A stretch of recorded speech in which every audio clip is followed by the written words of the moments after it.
அகில மீடியா நேயர்களுக்கு வணக்கம். இன்றைய உலகத்தின் முக்கிய செய்திகள். முதலில் தலைப்புச் செய்திகள். அலிகமேனி கொல்லப்பட்டதற்கு பதிலடி, அமெரிக்க துருப்புக்களை குறிவைத்து ட்ரோன் தாக்குதல். ஹமேனி மரணத்திற்கு பழிவாங்கும் நடவடிக்கை, களத்தில் குதிக்கும் ஹிஸ்புல்லா.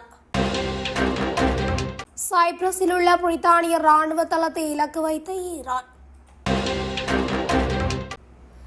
ஈராக்கில் உள்ள அமெரிக்காவின் ராணுவ ஆயுத கிடங்கை தாக்கிய ஈரான். அமெரிக்கா இஸ்ரேலை உலக நாடுகள் கண்டிக்க வேண்டும், ஈரான் தூதரகம் தெரிவிப்பு. ஈரான் நடத்திய தாக்குதலில் அமெரிக்க ராணுவ வீரர்கள் உயிரிழப்பு. ஈரானுக்கு ஆதரவாக இறங்கிய ஹிஸ்புல்லா, லெபனானிலும் குண்டுமழை பொழியும் இஸ்ரேல். மேற்கு ஜெருசலேமில் உள்ள 4 குடியிருப்பு கட்டிடங்களை உருக்குலைத்த ஈரான் ஏவுகணை. இஸ்ரேலை நோக்கி ஈரான் நடத்திய ஹைபர்சோனிக் ஏவுகணை தாக்குதல், பல இஸ்ரேலியர்கள் உயிரிழப்பு. தொடர்பட விரிவான செய்திகள்.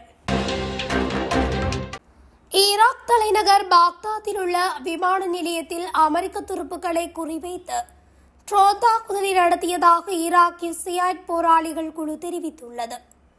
இது ஈரானிய உச்ச தலைவர் அயதுல்லா அலி கமேனி கொல்லப்பட்டதற்கு பதிலடி கொடுக்கும் விதமாக அமைந்துள்ளதாக தெரிவிக்கப்பட்டுள்ளது.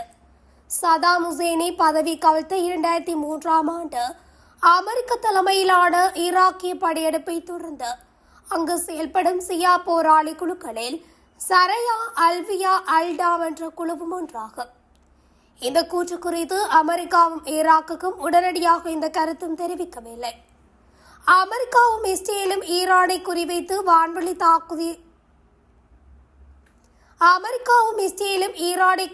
வான்வழி தாக்குதலை தொடங்கியதில் லெபனான் குழுவான ஹிஸ்புல்லா உள்ளிட்ட ஈரான் ஆதரவு பெற்ற போராளிகள் குழுக்கள் நுழைந்துள்ள நிலையில் இந்த தாக்குதல் நடந்துள்ளதாக வெளிநாட்டு ஊடகங்கள் செய்தி வெளியிட்டுள்ளன. அமெரிக்காவின் முக்கிய சொத்துக்களை குறிவைத்து ஈரான் ஏவுகணை தாக்குதல் நடத்தியுள்ளமையும் குறிப்பிடத்தக்கது. லெபனானில் இருந்து இஸ்ரேல் நோக்கி ஏவுகணைகள் மற்றும் ட்ரோன்களை ஏவியதாக ஹிஸ்புல்லா உறுதிப்படுத்தியுள்ளது. ஈரானின் உச்ச தலைவர் அலி கமேனி கொல்லப்பட்டதற்கு பழிவாங்கும் நடவடிக்கையாக இது இருப்பதாக அந்த குழு தெரிவித்துள்ளது. இஸ்ரேலிய ராணுவத்தின் கூற்றுப்படி ஏவுகணைகள் இஸ்ரேலிய பிரதேசத்தில் திறந்த பகுதிகளில் விழுந்ததாகவும் அறிக்கையிடப்பட்டுள்ளது. குறிப்பாக இஸ்லாமிய அரசியல் மற்றும் ராணுவ குழுவான ஹிஸ்புல்லா ஈரானின் வலுவான ஆதரவை கொண்டுள்ளது. இந்நிலையில் இஸ்ரேல் மீது எறிகணை தாக்குதல் நடத்தப்பட்டதற்கு பதிலளிக்கும் விதமாகவே லெபனான் முழுவதும் ஹிஸ்புல்லாவுக்கு சொந்தமான இலக்குகளை தாக்க தொடங்கியுள்ளதாகவும் இஸ்ரேலிய ராணுவம் தெரிவித்துள்ளது. ஈரானுக்கு ஆதரவாக ஹிஸ்புல்லா இஸ்ரேலை நோக்கி தாக்குதல் நடத்தியமை குறிப்பிடத்தக்கது. மத்திய கிழக்கில் போர் சூழல் தீவிரமடைந்துள்ள நிலையில் அமெரிக்க ஜனாதிபதி டொனால்ட் ட்ரம்ப் தனது சமூக ஊடக பக்கத்தில் 2 முக்கிய ராணுவ தகவல்களை பகிர்ந்துள்ளார்.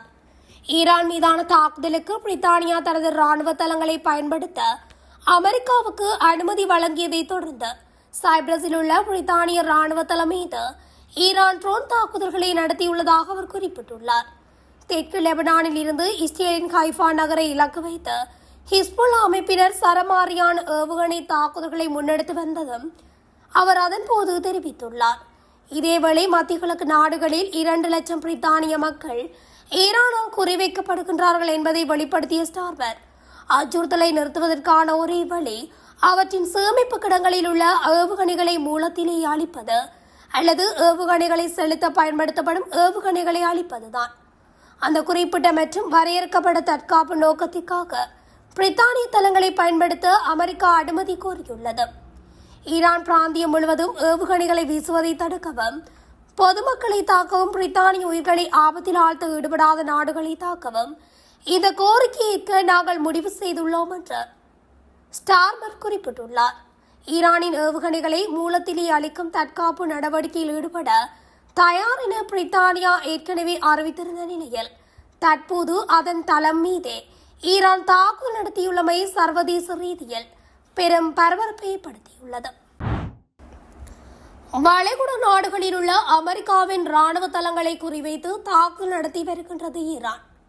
சற்று முன்னர் ஈராக்கில் அமெரிக்காவின் ராணுவ ஆயுத கிடங்கை ஈரான் தாக்கி அளித்துள்ளது. இஸ்ரேலுடன் சேர்ந்து கொண்டு ஈரான் மீது தாக்குதல் நடத்தியுள்ளது அமெரிக்கா. இந்த தாக்குதலில் தங்கள் நாட்டின் உச்ச தலைவரான ஹமேனியை ஈரான் இழந்திருக்கின்றது. இதனால் ஆத்திரமடைந்துள்ள ஈரான் கடுமையான பதிலடிகளை கொடுத்து வருகின்றது. குறிப்பாக வளைகுடா நாடுகளில் உள்ள அமெரிக்க ராணுவ தளங்கள் குறிவைக்கப்பட்டு தாக்கி அளிக்கப்பட்டுள்ளன. கடந்த 24 மணி நேரத்தில் மட்டும் இஸ்ரேல், ஐக்கிய அரபு அமீரகம், Saudi, Qatar, Kuwait, Jordan, Iraq, Bahrain, Oman, Syria, Cyprus என மொத்தம் 11 நாடுகள் மீது ஈரான் நேரடியாக தாக்குதல்களை நடத்தியுள்ளது.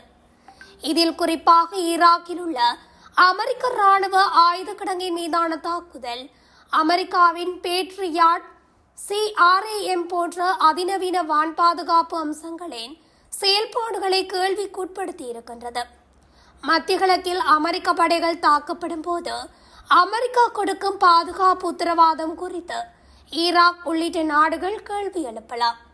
ஈரான் தனது தாக்குதல்களை மேலும் தொடருமாயின் அமெரிக்க படைகள் தங்கள் நாட்டை விட்டு வெளியேற வேண்டும் என்று அந்த நாடுகள் வலியுறுத்தவும் வாய்ப்பிருக்கின்றது. இது அமெரிக்க படைகளுக்கு பின்னடைவாகவே இருக்கும். அமெரிக்க தரப்பில் ஏற்கனவே ராணுவ வீரர்கள் உயிரிழந்திருப்பதும் உறுதி செய்யப்பட்டிருக்கின்றது. பென்டகன் உயிரிழப்பு எண்ணிக்கை 3 என அறிவித்துள்ளது. ஆனால் சுமார் 560 அமெரிக்க வீரர்கள் கொல்லப்பட்டிருக்கலாம் என்று ஈரானிய செய்தி ஊடகங்கள் தெரிவிக்கின்றன. இப்படி இருக்கையில் தற்போது ஆயுத கிடங்கின் மீதும் தாக்குதல் என்பது ட்ரம்ப் தலைமைக்கு எதிரான அதிருப்தியை ஏற்படுத்த வாய்ப்பிருக்கின்றது. ஈரான் தலைமை மதகுரு ஐதுல்லா அலி கமேனி கொல்லப்பட்டதற்கு அமெரிக்கா, இஸ்ரேலை உலக நாடுகள் கண்டிக்க வேண்டும், அமைதி காக்க கூடாது என்று இந்தியாவில் உள்ள ஈரான் தூதரகம் வலியுறுத்தியுள்ளது. கமேனி உயிரிழப்பை ஈரான் அரசு தரப்பு உறுதி செய்துள்ள நிலையில் புதுடெல்லியில் உள்ள இந்தியாவுக்கான ஈரான் தூதரகத்திலும் துக்கம் அனுசரிக்கப்பட்டது. தூதரக வளாகத்தில் உள்ள ஈரான் தேசிய கொடி அரைக்கம்பத்தில் பறக்க விடப்பட்டது. இது தொடர்பாக தூதரகம் சார்பில் வெளியிடப்பட்ட அறிக்கையில் ஹமேனியின் உயிரிழப்பு ஆழ்ந்த துயரத்தையும் சோகத்தையும் ஏற்படுத்தியுள்ளது. இதற்கு உரிய வகையில் பதிலடி நடவடிக்கை மேற்கொள்ளப்படும் என IRGC படை உறுதியேற்றுள்ளது. மத்திய கிழக்கு நாடுகளில் உள்ள அமெரிக்க ராணுவ தளங்களை குறிவைத்து சரமாரியான ஏவுகணை தாக்குதலை நடத்தி வருகின்றது ஈரான். உலகம் முழுவதும் உள்ள சுதந்திரத்தையும் விடுதலையும் விரும்பும் நாடுகள் இந்த அப்பட்டமான குற்றத்துக்கு கடும் கண்டனம் தெரிவிக்க வேண்டும். சட்டங்களுக்கு புறம்பான இந்த மோசமான தாக்குதல் நடவடிக்கையை கண்டிக்காமல் அமைதியாக இருக்கக்கூடாது. அமெரிக்காவும் இஸ்ரேலும் இணைந்து மன்னிக்க முடியாத பெரிய குற்றத்தை செய்துவிட்டன. இதற்கான கடுமையான விளைவுகளை அவர்கள் நிச்சயம் எதிர்கொள்வார்கள். பெருமைக்குரிய ஈரான் தேசம் தொடர்ந்து வலிமையுடனும் உத்வேகத்துடனும் தனது பாதையில் பயணிக்கும். இப்போது ஏற்பட்டுள்ள இடையூறுகள் ஈரானின் நட்பு நாடுகளின் உறவை எந்த வகையிலும் பாதிக்காது. ஈரான் மக்களின் சுதந்திரம், கண்ணியம், உயர்ந்த சிந்தனைகளை வீர மரணங்கள் பாதுகாக்கும் என்று அதில் கூறப்பட்டுள்ளது. ஈரான் மீது இஸ்ரேல், அமெரிக்கா நேற்று அதிரடி தாக்குதல் நடத்தியது. ஈரானின் அணுசக்தி மையங்கள், அணுசக்தி உட்கட்டமைப்புகள், ராணுவ தளங்கள் என பல்வேறு பகுதிகளை குறிவைத்து தாக்குதல் நடத்தப்பட்டது. இந்த தாக்குதலில் ஈரான் உச்ச தலைவர் ஐதுல்லா அலி கமேனி உட்பட அவரது குடும்பத்தினர், ஈரான் பாதுகாப்புத்துறை மந்திரி அமீர், ஈரான் புரட்சிப்படை தளபதி முகமது உட்பட பலர் கொல்லப்பட்டனர். இந்த தாக்குதலை தொடர்ந்து இஸ்ரேல் மீதும் மத்திய கிழக்கில் அமெரிக்க படை தளங்கள் அமைந்துள்ள நாடுகள் மீதும் ஈரான் தாக்குதல் நடத்தியது. இதனால் மத்திய கிழக்கு முழுவதும் பற்றியெறிந்து வருகின்றது. இந்நிலையில் ஈரான் நடத்திய தாக்குதலில் அமெரிக்க ராணுவ வீரர்கள் 3 பேர் உயிரிழந்ததாகவும் மேலும் 5 வீரர்கள் படுகாயமடைந்ததாகவும் மத்திய கிழக்கில் உள்ள அமெரிக்க படை தளங்கள் மீது ஈரான் தாக்குதல் நடத்திய நிலையில் எந்த நாட்டில் உள்ள படைத்தளத்தில் நடந்த தாக்குதலில் 3 வீரர்கள் உயிரிழந்தனர் என்ற விவரத்தை அமெரிக்கா தெரிவிக்கவில்லை.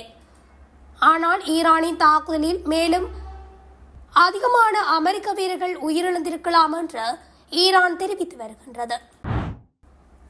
இஸ்ரேல் மீது ஹிஸ்புல்லா ஏவுகணை வீசிய நிலையில் லெபனானிலும் இஸ்ரேல் வான்வழி தாக்குதல்களை தொடங்கியுள்ளது. ஈரானில் அமெரிக்கா மற்றும் இஸ்ரேல் இணைந்து கூட்டாக வான்வழி தாக்குதலை மேற்கொண்ட நிலையில் அலிகமேனிக்கு அடுத்ததாக அயதுல்லா அலிரீசா அராஃபி ஈரான் நாட்டின் இடைக்கால உச்ச தலைவராக செயல்படுவார் என்றும் அறிவிக்கப்பட்டது. அயதுல்லா அலிகமேனியின் மறைவிற்கு பழி வாங்குவோம் என ஈரான் சபதம் எடுத்து அறிவித்துள்ளது. இஸ்ரேல் மற்றும் மத்திய கிழக்கில் உள்ள அமெரிக்க இராணுவ தளங்களை தரைமட்டமாக்குவோம் என்றும் ஈரான் தெரிவித்துள்ளது. அலிகமேனி கொல்லப்பட்டதற்கு பதிலடியாக ஈரானின் ஆதரவு அமைப்பான லெபனானை தளமாக கொண்ட ஹிஸ்புல்லா ராக்கெட் மற்றும் ட்ரோன்களை வைத்து இஸ்ரேலை குறிவைத்து ஏவியது. இதற்கு பதிலடியாக லெபனான் தலைநகர் பெய்ரூட்டிலும் இஸ்ரேல் வான்வழி தாக்குதலை நடத்தி வருகின்றது. இதில் சுமார் 10 பேர் வரை உயிரிழந்துள்ளதாக தகவல் வெளியாகியுள்ளது.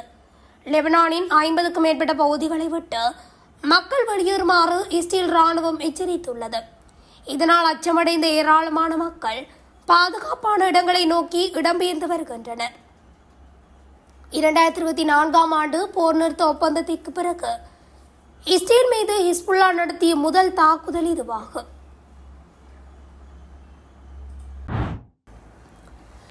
ஈரான் மீது அமெரிக்கா இஸ்ரேல் கூட்டு தாக்குதல் நடத்தி வருகின்றன. இதற்கு பதிலடியாக ஈரானும் தாக்குதல் நடத்தி வருகின்ற நிலையில் இன்று இஸ்ரேல் மேற்கு ஜெருசலேமில் உள்ள பெய்ட் ஜெமேஸ் பகுதியில் ஈரான் ஏவுகணை கடுமையாக தாக்கியுள்ளது. இதில் 4 குடியிருப்பு கட்டிடங்கள் இடிந்து உருக்குலைந்து போயுள்ளது. இதில் 9 இஸ்ரேலியர்கள் கொல்லப்பட்டுள்ளனர். 20க்கும் மேற்பட்டோர் காயமடைந்துள்ளனர். இதில் பலர் குழந்தைகள் என்றும் கூறப்பட்டுள்ளது. இந்த ஏவுகணை இஸ்ரேலிய மக்கள் பதுங்கியிருந்த செல்டர் வழியாக ஊடுருவி தாக்கியுள்ளது. செல்டரில் விழுந்திருந்தால் உயிர் சேதம் அதிகமாக இருக்கும். ஈரான் அதிகமாக தாக்கக்கூடும் என கண்டறியப்பட்ட இடங்களில் இருந்து மக்களை அவசரமாக வெளியேற்றும் பணிகளை இஸ்ரேல் துரிதமாக செய்து வருகின்றது. இஸ்ரேலிய தலைநகரை குறிவைத்து ஈரான் நடத்திய ஹைபர்சோனிக் ஏவுகணை தாக்குதலில் 25க்கும் மேற்பட்ட கட்டிடங்கள் தரைமட்டமாக்கப்பட்டுள்ளதுடன் 21 இஸ்ரேலியர்கள் உயிரிழந்துள்ளார்கள். இஸ்ரேல் ஈரானிய தலைவரை படுகொலை செய்ததை தொடர்ந்து இஸ்ரேல் மீதான தாக்குதலை ஈரான் அடுத்தடுத்து தீவிரப்படுத்தி வருகின்றது. டெலவிவில் உள்ள இஸ்ரேலிய பாதுகாப்பு அமைச்சரவை கூட்டம் ஈரானிய ஹைபர்சோனிக் ஏவுகணைகளால் தாக்கப்பட்டதாகவும் செய்திகள் வெளியாகியுள்ளது. இதுவரை 7 இஸ்ரேலிய ராணுவ ஜெனரல்களின் இறந்த உடல்கள் சம்பவ இடத்தில் இருந்து மீட்கப்பட்டதாகவும் செய்திகள் வெளியாகியுள்ளது. மேலும் பல இறந்த கட்டிடங்கள் முற்றிலுமாக அழிக்கப்பட்டிருக்கலாம் என்றும் எதிர்பார்க்கப்படுகின்றது. இஸ்ரேலை நோக்கி மேலும் ஈரானிய ஏவுகணைகள் வந்து கொண்டிருப்பதாக இஸ்ரேலிய ராணுவம் அறிவித்துள்ளது. ஈரான் இஸ்ரேல் மீது மேலும் ஏவுகணைகளை ஏவியுள்ளதாகவும் ஏவுகணைகளை இடைமறிக்க வான் பாதுகாப்பு செயல்பட்டு வருவதாகவும் இஸ்ரேலிய ராணுவம் தெரிவித்துள்ளது. இந்த எச்சரிக்கை அறிவிப்பினால் இஸ்ரேல் முழுவதும் அபாயமணி ஒலிக்கப்பட்டுள்ளது. இதனால் அங்குள்ள இஸ்ரேலியர்கள் தஞ்சம் பூந்து வருகின்றமையும் தெரிவிக்கப்படுகின்றது. தொடர்ந்தும் இதுபோன்ற செய்திகளை உடனுக்குடன் தெரிந்து கொள்ள அகில மீடியா ஊடகத்துடன் இணைந்திருங்கள். நன்றி, வணக்கம்.